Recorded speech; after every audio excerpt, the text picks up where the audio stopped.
हमने पीआईएल डाली थी, उस समय से मैं एक्चुअली काउंट उसको लीगली वहाँ से करता हूँ। उससे पहले से कुलदीप सिंह भोगल जी यहाँ मौजूद थे, जिन्होंने इस लड़ाई को कैसे लड़ा जाए, कैसे देखा जाए, कैसे इसकी रूपरेखा तैयार की जाए, इसके लिए उन्होंने वो ताना बाना शुरू किया। उसके लिए उन्होंने मुझे कहा कि आप इसमें इस केस को शुरू करो। और 2017 में हमने जब इस केस को देखा तो लगभग कानपुर में जो मृतक की संख्या थी वो हमें नहीं पता थी। उसमें आरटीआई एप्लीकेशंस डाली गई कानपुर के विभिन्न थाना क्षेत्रों में, और ये जानने की कोशिश की गई कि आखिर 1984 में दिल्ली के बाद सबको पता था कि कानपुर में बहुत लोग मरे हैं, लेकिन किसी को ये नहीं पता था कितने लोग मरे हैं, कितनी संपत्ति की हानि हुई है, क्या क्षति हुई है, कितने लोग डिस्प्लेस्ड हो गए, कितने लोग वहाँ रह रहे हैं।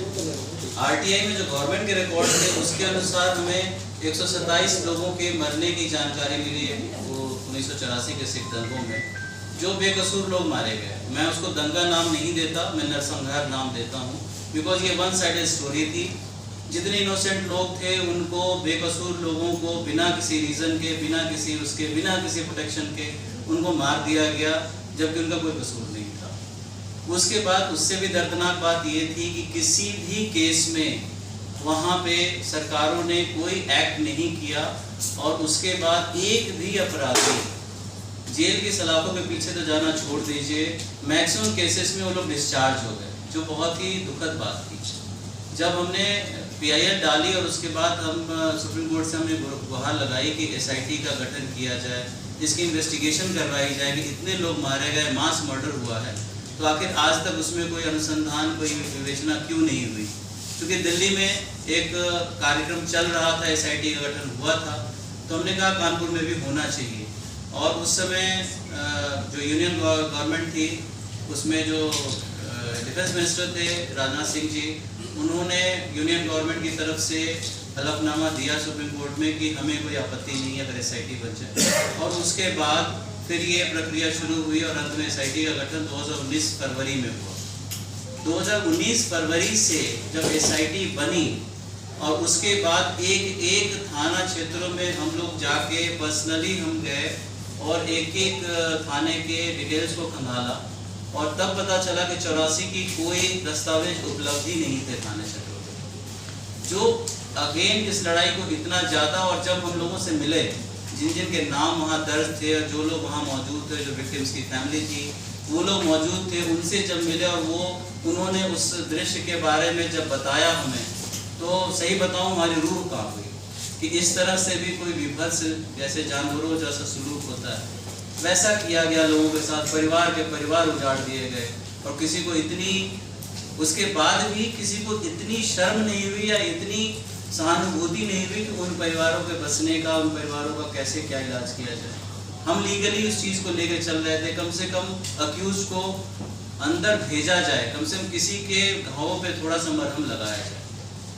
खैर एसआईटी ने काम किया, कुछ हम लोगों ने प्रयास करके किसी तरह से उसमें लगभग 92 लोग चिन्हित किए गए अक्यूज्ड, और ये एक बहुत छोटा सा काम था।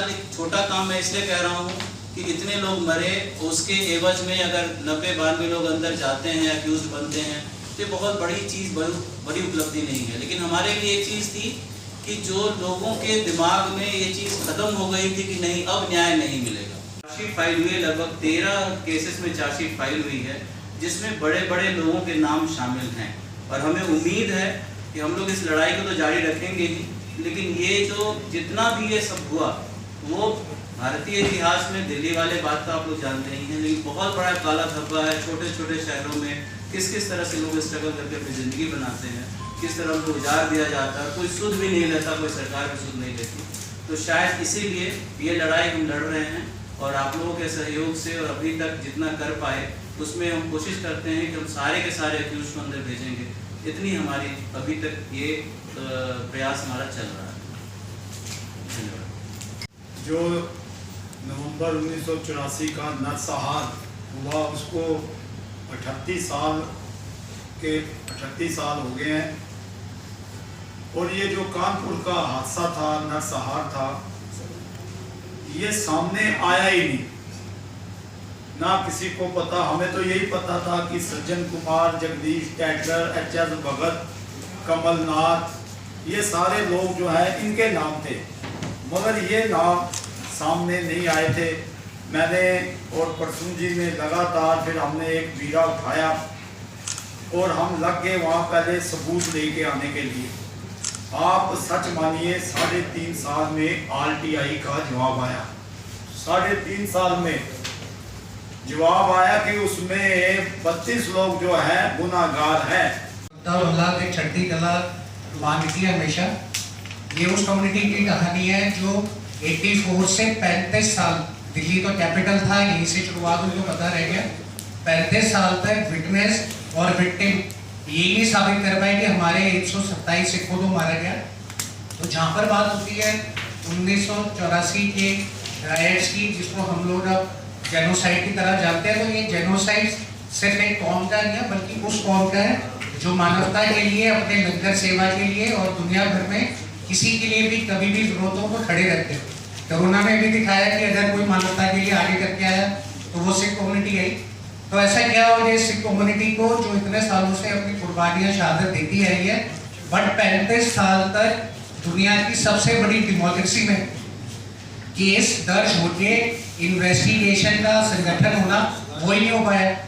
और जैसे आपने जाना अभी कि अब बात कर रहे हैं बोटारो की भी, जो अगली सीरीज में अगले साल हम कोशिश करें कि बोटारो के ऊपर भी बोटारो फाइल्स करके निकालें, तो 60 लोग सिर्फ, और इतने साल 39 ईयर्स, 4 डेकेड, और आज तक उनके ऊपर भी कोई कार्रवाई नहीं हुई।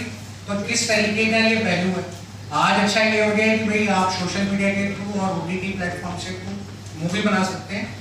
कई बार हमारे से भी ये सवाल करा गया कि कई मूवीज कई दंगों पे, इन सारी चीज़ों पे बनी है, बट अगर आप देखें 39 ईयर्स की जर्नी उन फैमिलीज के लिए जिन्होंने पहले 84 में भुगता, 35 साल तक जब तक SIT नहीं बनी, छुपे रहे, बचते रहे, चाहे वो विटनेस थे चाहे वो विक्टिम थे। उसके बाद रसूल जी और कुलदीप जी की मेहनत से ये SIT बनी। SIT बनने के बाद जब विटनेस को, विक्टिम्स को बुलाया गया कि आप आके पुष्टि करें, फिर कितने सारे उनके पास चैलेंजेस हुए। तो ये 40 साल दर्शाना, वो भी उस कौम के लिए जो आज भी अपने लंगरों के लिए जानी जाती है, अपनी सेवा के लिए जानी जाती है, कितनी शर्मनाक बात है। बट कोशिश हमारी ये है कि जो भी हुआ आज हम उस चीज़ को आपके सामने लाएं। कोशिश हमारी है कि 31 अक्टूबर 2023 इसी साल ये फीचर फिल्म को हम रिलीज कर देंगे। 1.5 से 2 घंटे की ये पिक्चर बनेगी, OTT प्लेटफॉर्म्स और थिएटर पे भी बनेगी। लास्ट ईयर हमने 3 घंटे की डॉक्यूमेंट्री बनाई थी, जिसके बेस में आज हम यहाँ तक पहुँचे हैं। और मैं एक बात आपसे और कहना चाहूँगा कि बड़ी जगहों पे इस तरीके के इश्यूज के ऊपर आज भी कंट्रोवर्सीज कर रही हैं, बट आज अगर हम देखें कि अगर सरबद्दा भला और चढ़ती कला की बात है, तो यहाँ पर अगर डाइस पे बैठे हैं तो जो कानूनी लड़ाई लड़ रहे हैं वो सिख या पंजाबी नहीं है, वो प्रसून कुमार जी हैं।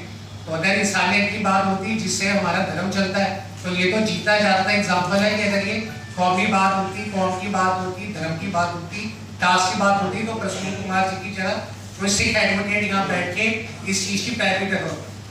तो इसी के साथ मैं आप सबका धन्यवाद करता हूँ।